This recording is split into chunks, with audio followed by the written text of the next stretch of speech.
So I just now listened to my phone messages. Remember, my phone minutes are way, way down. When I say they're way down, we're talking less than an hour and a half left. So only for emergencies can I use that phone. My therapist called me. She talked about scheduling. She'd heard the messages that I left at the general mailbox. I just called her back real quick and was like, after I blew you off last Tuesday, I didn't think you'd ever want to associate with me again. And I told her, I explained to her that I had really, I had to do it real briefly. I had desperately wanted to meet with that woman who I knew through shelter programs, because she's mentally ill and she can relate and she can probably, really advise me on how to fight any of it. I don't know. Or in any case, I know she'd have tons of empathy and she would understand because she's mentally ill. Remember, my therapist is not mentally ill. But I told her that. I said, you're not mentally ill. I didn't want to blow you off. I did still want to meet with you. And I explained briefly, you only have very brief time to leave a message. I didn't reach her. And I'm not going to call again. Like I said, my minutes are just about out. You could say, well, you have plenty of money. You can go get more. Yeah. I can purchase more. I can do whatever.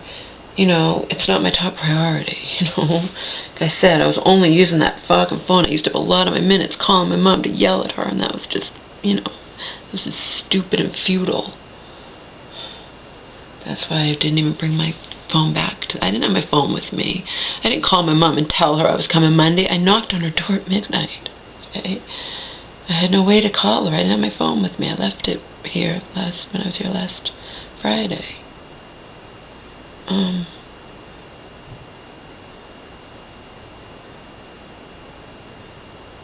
in case you're wondering,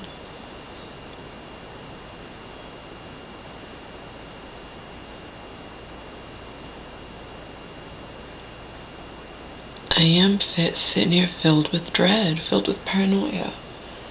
It's pouring out. Marion's working. I know she's not just going to show up here or whatnot. I'm sure she knows, and she knows my mom went to that place today where Cheryl is. Cheryl's back from vacation, I told my mom, my mom's willing to talk to Cheryl more than she's willing to talk to her social worker and her psychologist, because Cheryl even said before, she knows I have no power, She'll tell the truth to me and lie to them because she's terrified of going back in the hospital or whatnot, or anything getting back to Marion. I don't know what the deal is, but I told her, I don't have to write this down, Mom. You know how I feel. Tell Cheryl that I call you from the shelter, that I'm deeply depressed, that nobody ever cared enough to tell Marion what went down on those 8 days. That's what gets me. No one ever bothered. No one, as in Cheryl and my mom's social worker, ever bothered to let Marion know the truth. And it's just passing the buck from my mom's social worker to say, well, if Marion doesn't believe you, Samantha, you should tell Marion that you want her. And Marion won't do it. Marion can't be bothered. Marion's not going to meet with my mom's. You should tell Marion you want her to meet with your psychologist and have him tell her that she should believe you. You have to bear in mind, my mom doesn't remember. So if my mom doesn't remember, then Marion can easily say it was me, and only Cheryl and my mom's social worker know the truth, and they're the ones who should sit down with Marion. They should have already done it. It should have already come up. But remember, I don't matter, so I never came up. It never came up. I can't believe it never came up. The truth of how I saved my mother. I stepped up to the plate, and now I'm being blamed. So I put the blame on Cheryl and my mom's social worker. They know the truth. They need to tell Marion and the woman in this office.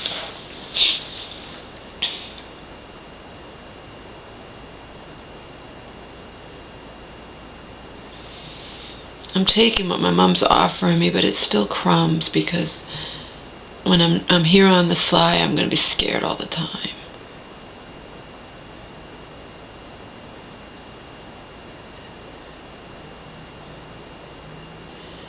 And I might not wind up meeting with that therapist.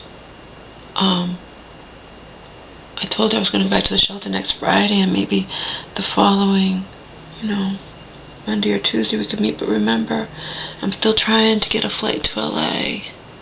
And if I can get a cheap flight, I could not go back to the shelter at all. I'm not going to go if I have my hair appointment and my Brazilian appointment, this coming week. So, but you know what I mean? If I find a cheap flight, I have no ties. I'm just going to go. You know what I mean? Once I have that out of the way, then I can think about therapy and whatnot, and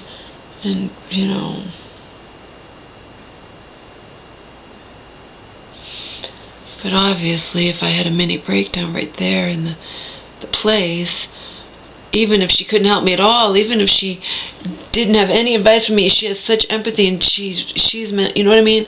I know. I just wanted to tell her what Marion was doing to me, what the landlord had done to me, what my roommate had done, my former roommate had done to me. I just wanted to tell her. And it would have been like a therapy appointment. I would have had an whole hour. I've had plenty of time to tell her. And then she wasn't there, and I couldn't take it. I can't take that when I'm on edge all the time, Under normal circumstances, if it had been our second appointment, second meeting, and she already knew everything, then I wouldn't have broken down, you understand? I'm not a total basket case, but it was my first time, and I desperately wanted to tell her, and I walked all the way there, and I killed myself half walking, half running to get there on time, and then she's not there.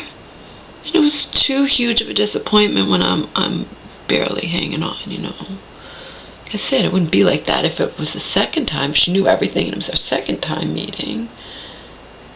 But the fact that she just forgot about me, and it was so important to me, and she had written it down, it's just, even if she had left me a message, I'm sorry, I had an appointment, I had a doctor's appointment, it was emergency, Laura, I'm sorry, we'll meet. But no, she just completely forgot about me, and that hurts. That hurts. That kills me, actually.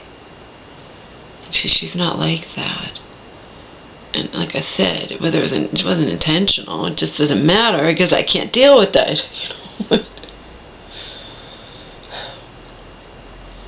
Can't deal with much of anything. I didn't think that therapist, after I blew her off our very first appointment, was ever going to have anything to do with me again. But she called me. She says, well, listen to your messages. I still would like to meet with you if you want to. Like, all right, well, that's nice. Didn't expect that. Humiliated myself. I left those messages in the fucking general mailbox.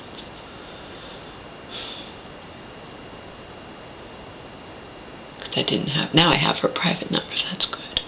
I wrote it down on my calendar, and I'll write it down on my notebook that I don't ever lose to. I gave Omar his heart guard. Like I said in my video yesterday, how sad. People who don't have money, a lot of times can't save their animals. But my mom has so much money, and I know if anything ever happened to Angel, Marion wouldn't let her save her.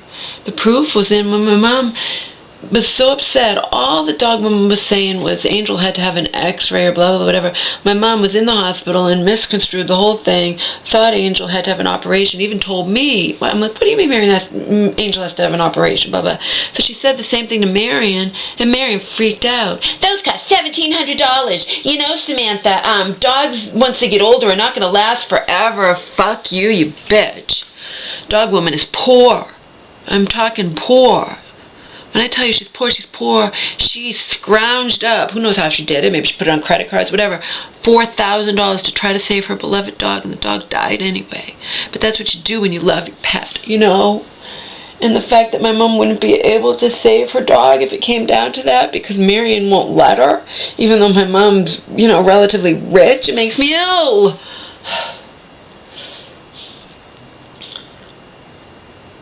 So this is all the stuff I'll say to a therapist, and what's she going to say? I don't know. You have to accept it, Laura, yeah. Or I can just go get shit-faced and try to drown it out. You know, I mean, makes me ill.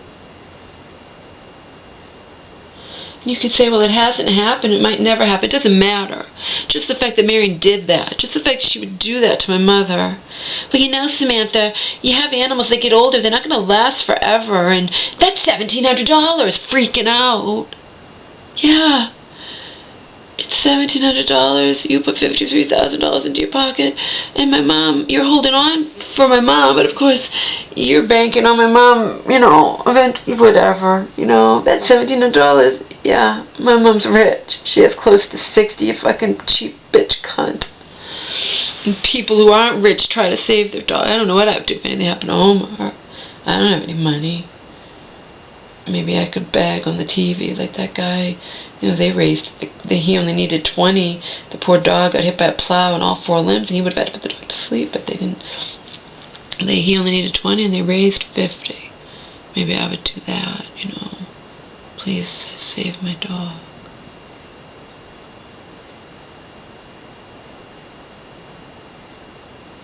I don't know.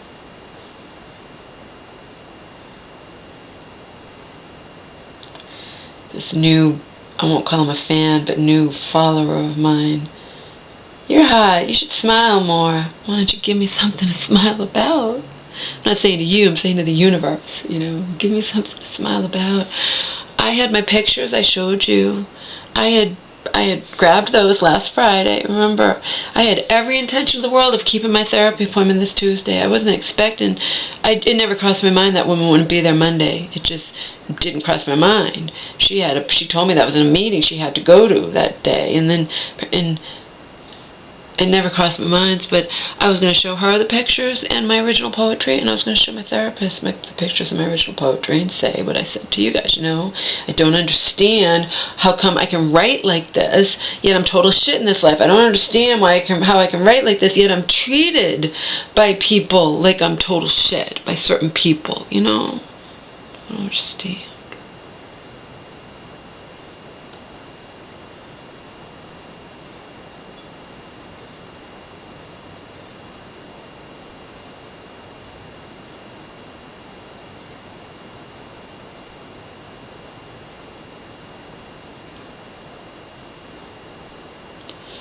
Don't understand.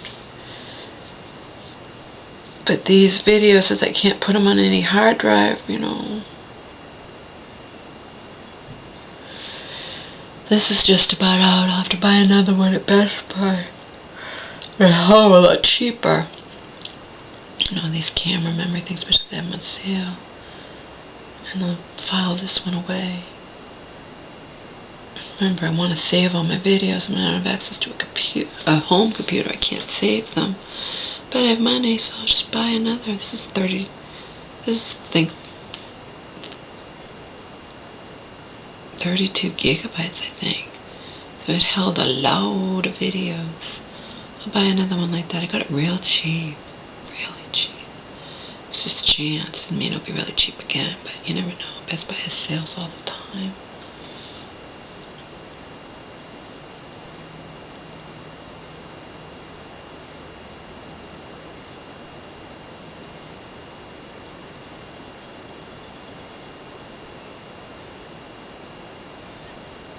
I'm excited to get my hair cut.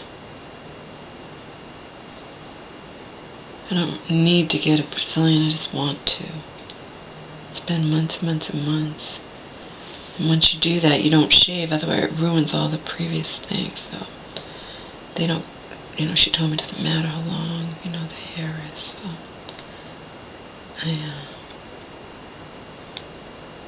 it's been a lot of months.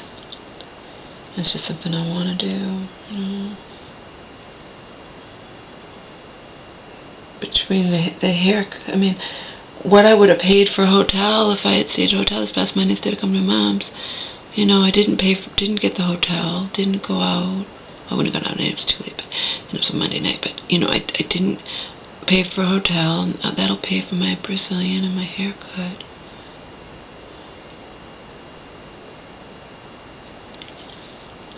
how I look at it.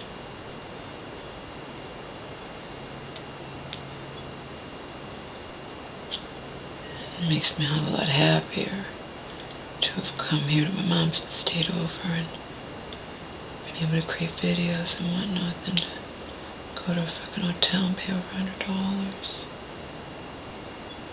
I think the hotel I'd signed up for was less than that, but I couldn't remember the name of it and I hadn't given them my credit card, so I wasn't worried. I just didn't go. I decided just to come to my mother's. Of course, it did cost me the $80 to come to my mother's.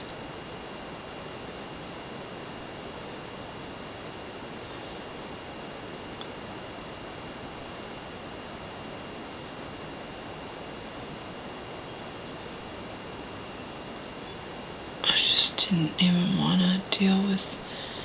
I was drunk. I just didn't want to deal with getting on the trains, the buses. When I think they ran that late to get here, and I still would have had to call a taxi from the train station here to get to my mother's. You know, would have been cheaper than $8, but actually I think it was by the time. No, it was too late. Yeah, I had wandered around and around. I just decided at the end I didn't want to hang out in Dunkin' Donuts. I decided it was last minute decision to hop in a taxi from my mom's. My booze was all gone. My pint of Svedka vodka was gone. I was drunk. As you could clearly see in that video, I watched it yesterday. What is it, 20 minutes, and then out of the 80 minutes, 60 of that 80 minutes is me just passed out. But no one's going to watch that, and you don't have to. You know, I fell asleep with the camera running. But it's still at 20 minutes of pertinent stuff. Consider I'm the most truthful when I'm drunk.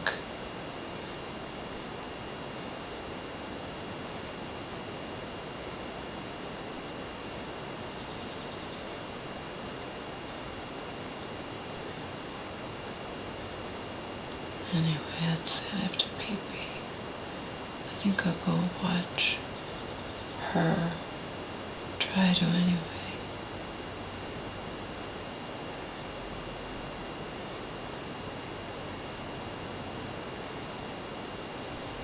Like I said, it's a very cerebral movie. I watched the beginning and missed the whole middle and then watched the very end, and I can tell that I'm going to like it if I just can sit there and stay awake through the whole thing. There's no guarantee I'll be able to stay awake even now. I didn't sleep that much last night, and I'm also, remember, I'm exhausted because I'm emotionally drained, and I don't like the fact that I have to be here on the sly. I don't like it.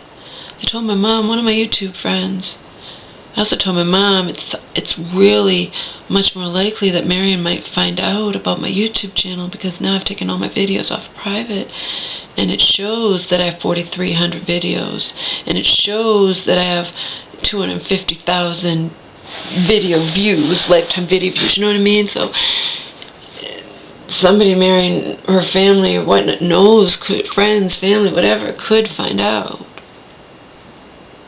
I'm hoping not. Obviously, I'm hoping to get away with this as long as possible, as long as I possibly can, but it's more likely now that Marion will find out. And I hate having to be here on the sly. You know, I don't like it. It puts a bad taste in my mouth. Really fucking bad taste in my mouth, because it's not right. It's not right. Even when I told Cheryl what Marion was saying, that I could never go to my mom's house again, she goes, oh, when your mom gets out of the hospital, that'll be taken care of, Laura, don't worry about it, you know? But my mom can't remember. She can't remember destroying her house. She remembers nothing.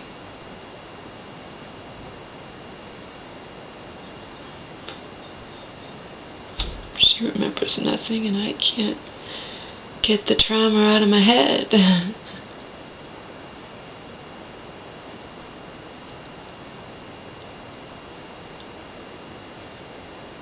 Weird, huh? I believe her. She doesn't remember doing anything she did in my 8 days, those 8 days of my living hell.